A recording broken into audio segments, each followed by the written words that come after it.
আমার লাস্ট স্মৃতি আমার মেয়ে আমার গালে চুমা দিছে।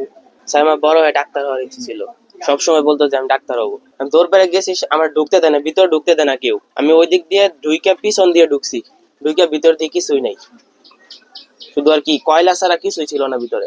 এরপর আমি জিজ্ঞেস করলাম, বলছে যে আধুনিক মেডিকেল নিয়ে গেছে।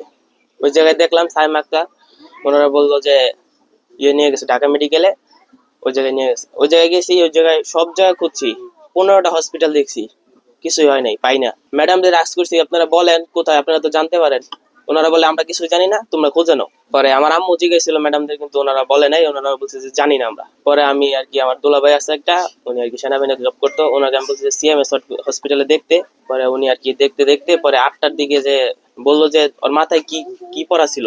আমি বললাম যে সাদা ক্লিপ পরে গেছিল স্টার এর মতো আর কি, আর কানে দুল আছে, তো দেখলে চিনতে পারবো। আমার বোন আমি চিনতে পারবো না, এটা বলছিল। পরে আমি যে দেখলাম আমার ওইটাই আমার বোন ছিল, আমি আর আমার বোন দুইজনই ছিলাম। তো এখন তো আমার বোন।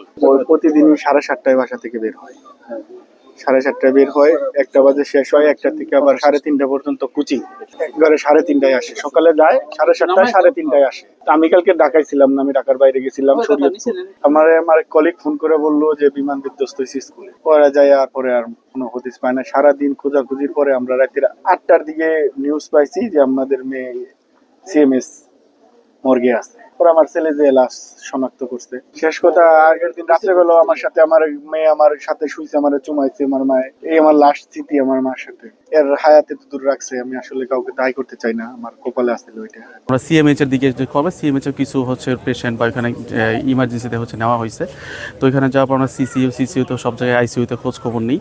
তো নেওয়ার পর ফাইনালি হচ্ছে আমরা মর্গের দিকে যাই, ওখানে কিছু লাশ রাখা ছিল, যেগুলো হচ্ছে এখান থেকে হেলিকপ্টারের মাধ্যমে এখানে নেওয়া হয়। অনেক খোঁজাখুঁজির পর দেখলাম হচ্ছে ওর যে কানের দুল, প্রথমে আসলে কানের দুল পরনের ছিল এবং মাথার জুটি ছিল, ওর বাসা থেকে যেই ড্রেস পরেছিল, সো সেটা দেখে আইডেন্টিফাই করা হয় প্রথম অবস্থায়। এবং দেন আফটারদের হচ্ছে আঙ্কেল মানে আমার খালু যিনি, ওনাকে আমরা ওইখানেই নিয়ে সরাসরি দেখার পর উনি ওনার নিজের মেয়েকে আসলে চিনতে পারে। 11টার সময় জানাজা ছিল, তো জানাজা হচ্ছে আমরা দিয়ে আর কি পারিবারিকভাবে। ক্লাস 3-তে পড়ে আর কি, 3য় শ্রেণীতে, ক্লাউড শাখাতে। রাত আনুমানিক 8:30টার দিকে জানতে পারছি যে লাশ পাওয়া গেছে সিএমএস হসপিটালে। তারপর রাত 2টার সময় নিয়ে আসা হয়েছে এখানে।